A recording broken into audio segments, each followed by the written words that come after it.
بسم اللہ الرحمن الرحیم۔ یہ ایک بہت اہم بحث ہے اعانت علی المعصیت کی۔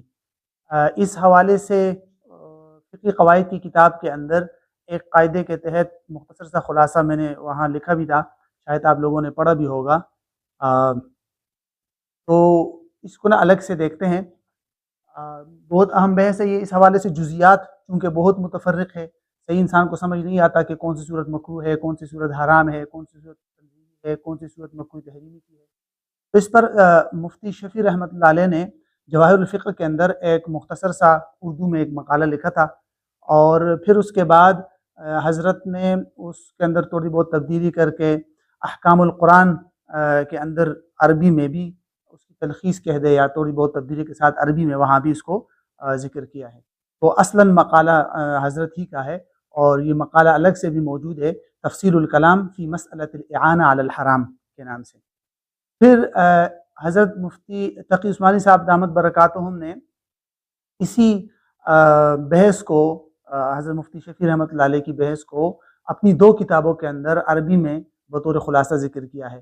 ایک بحوث فی قضائے فقہیہ معاصرہ کے اندر، جہاں حضرت بینک اکاؤنٹس پر بحث کرتے ہیں، الودائع المصرفیہ پر، تو وہاں کرنٹ اکاؤنٹ میں یہ بحث آتی ہے کہ کیا کرنٹ اکاؤنٹ میں، سودی بینک کے کرنٹ اکاؤنٹ میں رقم رکھنے سے کیا اعانت علی المعصیہ تو نہیں بنتا؟ تو وہاں حضرت نے پھر اس پہ مختصراً اس کو نقل کیا ہے۔ اور اس کے بعد پھر فقہ البیوع کے اندر دوبارہ حضرت نے جو ہے جواہر الفقہ سے اس کا خلاصہ دوبارہ نقل کیا ہے۔ ٹھیک ہے، تو سب سے پہلے ہم وہی دیکھتے ہیں حضرت مفتی شفیع رحمۃ اللہ علیہ کی جو بحث ہے، اور اس کے بعد پھر فقہ البیوع کے اندر ایک اور بحث ملتی ہے، بیع ما یستعمل فی المحظور وغیرہ، ایسی چیز کو بیچنا جس کو ممنوع کام میں، گناہ کے کام میں بھی استعمال کیا جا سکتا ہے۔ تو وہاں حضرت اعانت علی المعصیت سے ہٹ کر کچھ بحث کی ہے کہ اگر آپ نے کوئی ایسی چیز بیچ دی جس کو سامنے والے نے غلط کام میں، معصیت میں استعمال کر لیا، تو پھر کیا اس کا کیا حکم ہوگا، تو اس کو دوسرے نمبر پر دیکھتے ہیں۔ ٹھیک ہے، اچھا، مفتی شفیع رحمۃ اللہ علیہ کی کا جو مقالہ ہے یا اس کا جو خلاصہ ہے، اس سے پہلے ایک دو باتیں اور بھی ذہن میں رکھ لیں۔ ایک بات یہ کہ اس پر دور حاضر کے ایک بڑے مشہور عالم ہے دکتور صلاح ابو الحاج الحنفی، انہوں نے ایک تو حضرت مفتی شفیع صاحب رحمۃ اللہ علیہ کی اس رسالے پر کچھ ملاحظات کر کے حاشیے چڑھا کر بھی کچھ کام کیا ہے۔ ٹھیک ہے، وہ بھی دیکھنی چاہیے تاکہ انسان کو پتہ چل جائے، مکمل وہ تفصیلات سامنے آ جائے۔ اور دوسرا پھر انہوں نے الگ سے بھی ایک رسالہ لکھا ہے، خلاصۃ الکلام فی مسئلۃ الاعانہ علی الحرام، تو کبھی وقت ملے تو وہ بھی پڑھ لے، 3-4 فصول کے اندر مختصر انہوں نے، اگرچہ اس رسالے کے اندر انہوں نے خاص کر صرف امام ابو حنیفہ رحمۃ اللہ علیہ کی رائے کو اختیار کیا ہے، لیکن یہ ہے کہ اس کو بھی دیکھ لینا چاہیے۔ تو ہم بنیادی طور پر یہ دو چیزیں دیکھیں گے، ایک مفتی شفیع رحمۃ اللہ علیہ کے یہ مقالے کا خلاصہ، ٹھیک ہے، پھر اس کے اندر کچھ تمہید پوائنٹس، اور پھر اس کے بعد دوسرے دن جو ہے حضرت شیخ تقی صاحب کی جو فقہ البیوع کے اندر جو بحث ہے، بیع ما یستعمل فی المحظور وغیرہ، اس کو دیکھیں۔ ٹھیک ہے، اعانت علی المعصیت کی جو بحث ہے، قرآن کے اندر بہت ساری ایسی آیات آئی ہے جس میں اعانت علی المعصیت کو حرام قرار دیا گیا ہے، جیسے تعاونوا علی البر والتقوی اور ولا تعاونوا علی الاثم، اس طرح کی جو آیات ہے۔ تو اس حوالے سے چونکہ ابحاث منتشر ہے، حضرت نے اس کو دو حصوں میں تقسیم کیا ہے۔ حضرت فرماتے ہیں کہ اصل جو اعانت جو کہ حرام ہے اس کا مفہوم الگ ہے، اور جو دوسری چیز ہے وہ اعانت نہیں ہے بلکہ وہ تسبب کے زمرے میں آتا ہے۔ اعانت کس چیز کو کہتے ہیں؟ اعانت کا مفہوم یہ ہے کہ ایک آدمی دوسرے باقاعدہ گناہ اور معصیت کا قصد کرے، ایک آدمی باقاعدہ گناہ اور معصیت کا قصد کر کے آپ کو کوئی مدد کر دے یا کسی کے ساتھ کوئی ایسا معاملہ کر دے جس میں انسان کا باقاعدہ قصد اور انسان کی باقاعدہ نیت یہی ہو کہ سامنے والا گناہ کا کام کر لے۔ ٹھیک ہے، البتہ یہ قصد اور نیت یہ پھر دو صورتوں میں ہو سکتی ہے، حقیقتاً اور حکماً۔ حقیقتاً کا مطلب تو حقیقت یہ ہے کہ بھئی آپ باقاعدہ آپ کے دل میں آپ کی نیت اور ارادہ ہی یہی ہے کہ میں سامنے والے کے ساتھ یہ معاملہ یا یہ کام اس لیے کر رہا ہوں تاکہ یہ سامنے والا یہ گناہ کا کام کر لے۔ تو ٹھیک ہے، اور حکماً کا مطلب یہ ہے، حکماً کے اندر دو چیزیں آتی ہے، ایک کہ آپ کا باقاعدہ قصد اور نیت ہے یا نہیں، لیکن باقاعدہ جو معاملہ آپ کر رہے ہیں اس معاملے کے اندر باقاعدہ تصریح اور وضاحت آ گئی کہ سامنے والا اس کام کو فلاں، اس چیز کو فلاں غلط کام میں استعمال کرے گا، تصریح۔ اور دوسری چیز اس کے اندر آ جائے گی تعیین، کہ جو چیز آپ سامنے والے کو دے رہے ہیں وہ اس چیز کا کوئی جائز استعمال ہی ممکن نہ ہو۔ تو یہ تین چیزیں اعانت کے اندر آ جائے گی، کون کون سی؟ نمبر ایک نیت کہ باقاعدہ معصیت اور گناہ کی نیت ہو. نمبر 2 یہ حقیقت میں آ جائے گا. نمبر 2 آ جائے گی تصریح، باقاعدہ معاہدے کے اندر یہ بات وضاحت کے ساتھ لکھی گئی کہ بھئی سامنے والا یہ اس کام غلط کام میں استعمال کرے گا. اور نمبر 3 کہ تعین کہ اس چیز کا کوئی جائز استعمال ممکن ہی نہ ہو، وہ صرف اور صرف حرام کام میں استعمال ہو سکتی ہو، جیسے آلات موسیقی وغیرہ. وہ اگر آپ کسی کو بیچیں گے تو وہ اعانت علی المعصیت کے اندر آئے گا. تو جو چیز اس طرح ہو جس میں ان 3 باتوں میں سے کوئی بات ہو تو وہ اعانت علی المعصیت میں آئے گا اور وہ حرام ہے بنص قرآن. ٹھیک ہے. دوسری چیز، جہاں اعانت علی المعصیت کی نیت نہ ہو، نہ حقیقتاً نیت ہو اور نہ حکماً، کہ نہ اس کی کوئی تصریح ہے اور نہ ہی جو ہے وہ متعین طور پر صرف حرام کام میں وہ چیز استعمال ہو سکتی ہے، ایسی کوئی بات نہیں ہے، پھر بھی سامنے والے نے گناہ کا کام کر لیا، معصیت کا کام کر لیا، تو پھر یہ اعانت میں نہیں آئے گا، پھر یہ تسبب میں آئے گا. پھر تسبب کی 2 قسمیں ہیں، ایک سبب بعید اور دوسری قسم ہے سبب قریب. سبب بعید کی تعریف آپ یوں کیا کر سکتے ہیں کہ الذی لا یفضی الی المعصیہ علی حالته الموجودہ بل یحتاج الی صنعۃ من الفاعل. ایسی چیز جو اپنی موجودہ حالت میں گناہ کے کام میں استعمال نہ ہو، بلکہ ایک فاعل مختار اس کے اندر کچھ تغیر تبدل کر کے اس کے گناہ کے کام میں استعمال کر سکتا ہے. مثال کے طور پر آپ نے کسی کو لوہا بیچ دیا. اس کی مثال حضرت دی ہے اہل فتنہ کو لوہا بیچنا. اب لوہے کو ڈائریکٹ قتل میں استعمال نہیں کیا جا سکتا جب تک کہ اس کے اندر کچھ تغیر تبدل نہ کیا جائے. یا اسی طرح عصیر، شیرہ کسی کو بیچ دینا جس کو وہ آگے جا کے شراب بنا لے، تو عصیر حالت موجودہ میں تو گناہ کے کام میں استعمال نہیں ہوتا، اس میں تغیر تبدل کر کے اس کو شراب بنانا پڑتا ہے. تو یہ سبب بعید ہے جو اپنی حالت موجودہ میں گناہ کے کام میں استعمال نہ ہو بلکہ اس میں تغیر تبدل کی ضرورت پڑے. اس کا حکم کیا ہے؟ اس کا حکم حضرت نے احکام القرآن کے اندر یہ لکھا ہے کہ ان عالم فیکرہ تنزیہا والا فلا. اگر آپ کو معلوم ہے کہ سامنے والا اس کو گناہ کے کام میں استعمال کرے گا تبدیل کر کے تو پھر مکروہ تنزیہی ہے، اور اگر آپ کو معلوم نہیں ہے تو پھر مکروہ تنزیہی بھی نہیں ہے، بلا کراہت جائز. اس حوالے سے ایک چھوٹی سی بات ذہن میں رکھنا، حضرت تقی صاحب نے فقہ البیوع کے اندر اس کو مطلقاً یکرہ تنزیہا لکھا ہے، علم ہو یا نہ ہو. ٹھیک ہے، حالانکہ احکام القرآن میں ایسا نہیں ہے، اور ایسے تو پھر آج کل ہر کام مکروہ تنزیہی ہو جائے گا اگر سامنے والا اس کو تغیر تبدل کر کے اس کو گناہ کے کام میں استعمال کرے گا. تو یہ بظاہر درست معلوم نہیں ہوتا، مطلقاً سبب بعید کو مکروہ تنزیہی نہیں کہنا درست نہیں میرے خیال میں.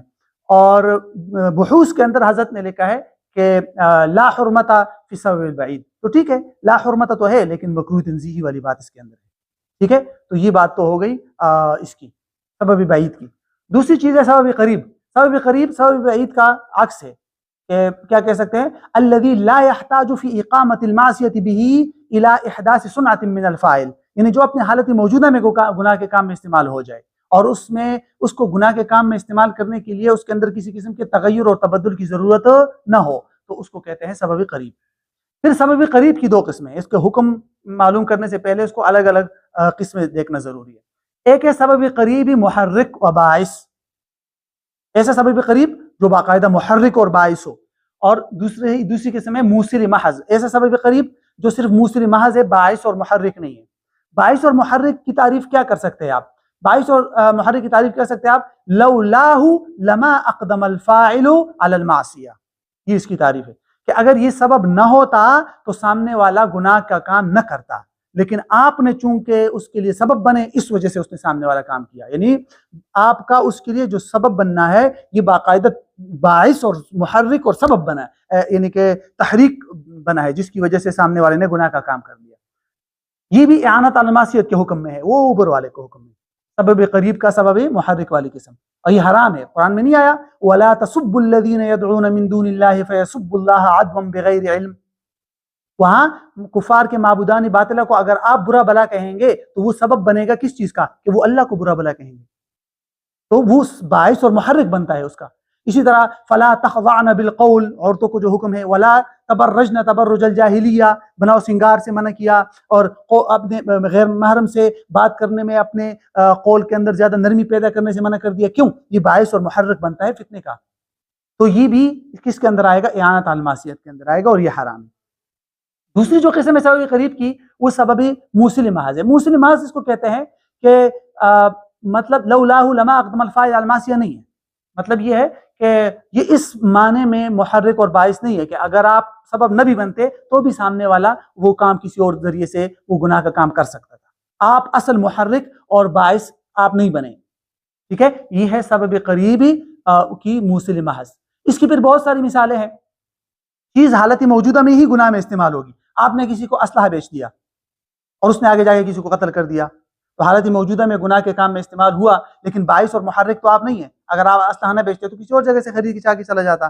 یعنی آپ کا اسلحہ بیچنا اس کو گناہ کے کام پر ابھارا نہیں ہے. اس اسلحے نے وہ گناہ کے کام پر اس کو کسی اور چیز نے ابھارا ہوگا.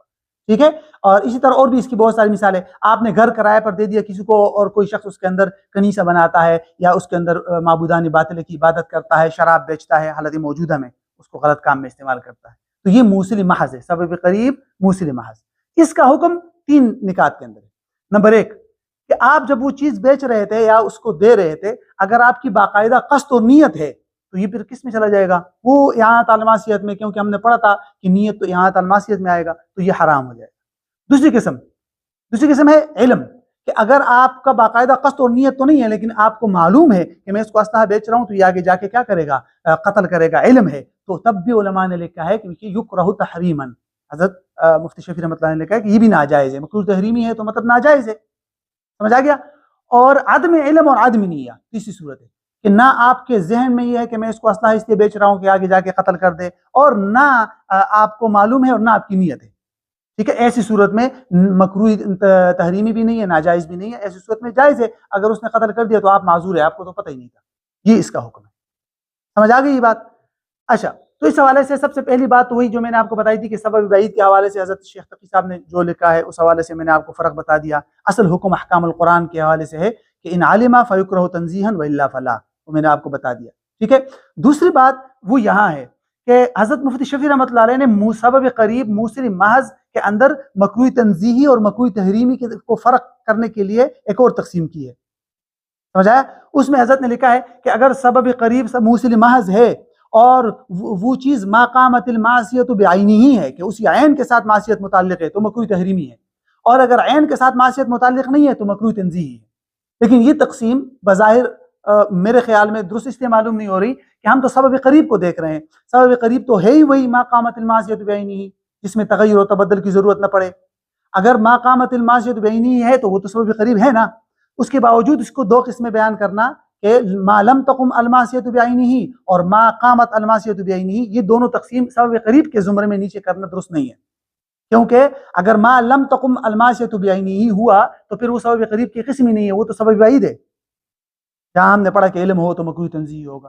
لیکن بہرحال حضرت مفتی شفیع صاحب رحمۃ اللہ علیہ نے موصل محض کے اندر تحریمی اور تنزیہی کے درمیان فرق کرنے کے لیے یہ 2 قسمیں لگائی ہے کہ اگر عین کے ساتھ گناہ متعلق ہو تو وہ تحریمی ہو جائے گا, اور اگر عین کے ساتھ متعلق نہیں ہے تو پھر وہ تنزیہی ہو جائے گا, لیکن وہ بھی ادھری سبب بعید میں چلا جاتا ہے.